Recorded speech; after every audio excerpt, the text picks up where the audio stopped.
Be strong.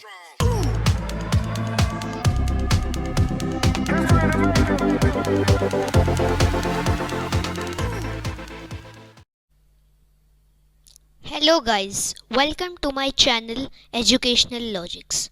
So today in this video I am going to explain you the chapter Nutrition in Plants, which is class 7 science chapter 1. So please subscribe to this channel and subscribe to my gaming channel also if you like games like Free Fire or Minecraft. So let us begin.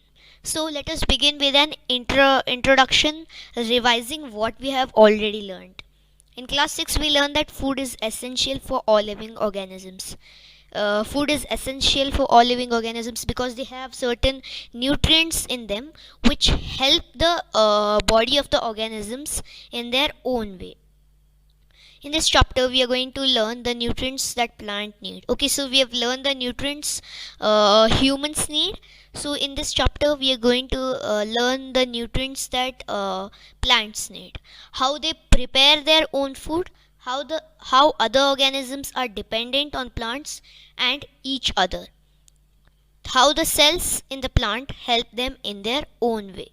Okay, so let's begin. Independency between organisms. Plants are the only organisms that can make their own food.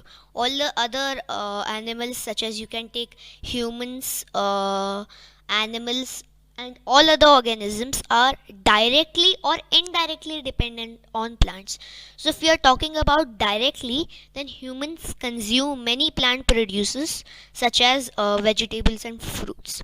And if we say indirectly, carnivorous animals such as tigers eat deers, which can exist if there is plants, that is grass. Okay, so independency division between organisms. So the major division of what do you call independency division is autotrophs and heterotrophs. Autotrophs are the animals, no organisms that can make their own food. Heterotrophs are those organisms which are dependent on others for making their foods. There are the process from which plants make food is photosynthesis. There is even a process called chemosynthesis, which is not actually mentioned in the chapter, but I am giving you as a extra tip. There are small organisms on the seabed which use the process of chemosynthesis to produce food. These are also autotrophs. Okay, so you can see the meaning of autotrophs and heterotrophs over here. Photosynthesis. Okay, so let's briefly understand what is photosynthesis and what are needed for photosynthesis. Water, carbon dioxide, minerals, and sunlight. These are the major components. From in the presence of these, the process of photosynthesis is performed in the leaves of the plant. The leaves are called the food factory of the plant, as all these major components are reached here, and sun is used to synthesize all these materials and form the food for plants. The process from which plants make their own food is called photosynthesis, as we know. Okay, so let's see how each minor thing that the plant needs for performing photosynthesis reaches it. Water and minerals. Let's first see how water and minerals reach the leaves of the plant. Water and minerals are absorbed by roots. There are roots, which is a part of plant, which absorb water and minerals from the soil, and the stem conducts it to the leaves. The stem conducts the water further to the leaves.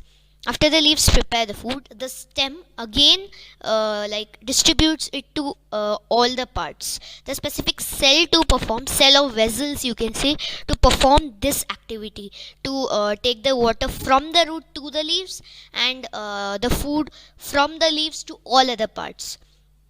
So a xylem is a cell, or you can say a tissue that transports water. Xylem is present in actually stem. First, you understand that xylem and phloem both are present in stem, and they both have an opposite function. Xylem is a cell that helps in taking water and minerals from the root to the leaves. But phloem is a tissue again that transports food. When leaves produce food, they transport the food from the leaves to all other parts of the plants. So food is needed, right, by all other parts, right? So this is the cell which is important for transporting the food from leaves to other part of the plant. So now let us look at carbon dioxide. This is also a very major thing needed to perform photosynthesis. Plants require carbon dioxide that is present in the atmosphere. Okay, so there are small pores on the surface of the leaves called stomata, which help to absorb the carbon dioxide in the atmosphere. Okay, so already we know what is atmosphere. Okay, so the stomata is surrounded by some guard cells. Okay, stomata is nothing but a very small opening on the leaves that absorbs carbon dioxide. So if you have a question that how does it absorb the carbon dioxide, we're gonna learn it in further classes. Not to worry much, just learn this much. Okay, so the next major thing that is needed is sunlight, that is used to synthesize. Okay, sunlight is a very important component of energy to synthesize or prepare food, as I told. Okay, so how is sunlight taken from the sun to the leaves? Okay, there is a special pigment. Okay, so this pigment, this the reason of green leaves is because of this pigment. This pigment is called chlorophyll. This pigment makes the leaves green, and it also helps to absorb sunlight from the what do you call sunlight. Okay, it helps to capture sunlight. Okay, now let us see about food preparation. Sunlight is used to synthesize carbon dioxide and water to form carbohydrate, which is further made into starch. Carbohydrate is also a kind of starch. Carbon dioxide plus water. Water is a hydrate. So carbohydrate, carbon dioxide plus water from the sunlight forms carbohydrate, which is again a starch.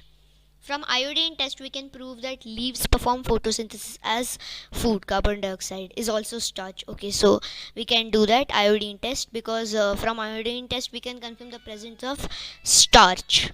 Food can also be prepared in other parts of plants. Example, stem in the presence of chlorophyll. Okay, so the desert plants, what you see as thorns is not actually thorns. They are the leaves of the plants. They are modified into thorns to avoid water loss. So in this situation, the stem has chlorophyll in it, and it has the capability to produce photosynthesis. I mean, perform the process of photosynthesis. As you can see, I have mentioned here. Let us see the diagram of a cell so that it is more clearer. Okay, cell are the building blocks of all the living organisms, as we know. Okay, so this diagram is from our textbook. As you can see this diagram, the cell is enclosed by a boundary called cell membrane. This what boundary you can see is cell membrane. Maybe the function of is to maybe protect the cell. Cells have a central spherical structure called the nucleus. So here what you can see is the nucleus. This figure will help you very much. Nucleus is surrounded by a jelly substance called cytoplasm. Okay, we are gonna learn about cytoplasm more in the next chapter, where we look at the nutrition in animals. Okay, let's look at algae. What's algae? Okay, algae are also living organisms. You may know what's exactly algae. Okay, algae are living organisms which are found on the surface of ponds. Okay, these also have photosynthesis and have the capability to perform the process called photosynthesis. Okay, so algae are living organisms which float on the surface of water, bodies like ponds or lakes. Okay. So the next slide. Synthesis of plant food other than carbohydrates. We learned that plants can prepare carbohydrate. So is it the only nutrients that plant prepare? Okay, let us look at some more. So carbohydrate is again used to synthesize other nutrients also.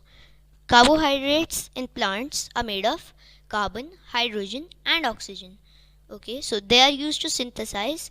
Okay, if you ask how did hydrogen oxygen come, water contains hydrogen and oxygen, that is why it is mentioned as hydrogen and oxygen. These are used to synthesize other components of food, as I told. Protein contains nitrogen. Okay, so it is very clear that plants to make protein, they need nitrogen. Nitrogen is present in the atmosphere, but the plants cannot absorb it.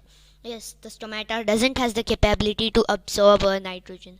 There's a bacteria called Rhizobium on the roots of leguminous plants. So if you were to ask what's leguminous plant, leguminous are plants of the pea family. So pea family, if I were to say pea family, then pea contains protein. So it's mostly on that because it helps in making it help it absorbs the nitrogen from the atmosphere and converts it for the plants use, which is again absorbed from the roots.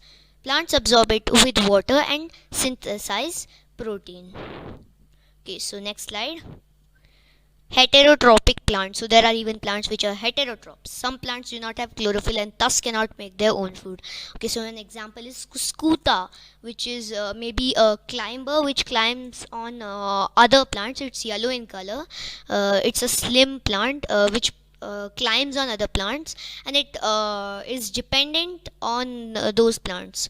So it takes all the nutrients. As you can see here, this yellowish thing is the Cuscuta, and this is a different tree actually. So this Cuscuta plant takes nutrients from this tree.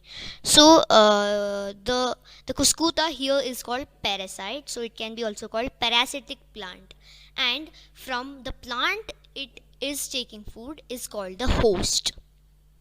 Okay, so insectivorous plants. Okay, so this can be actually called autotrophs, but not completely. Let us look at it. Some plants trap insects and digest them.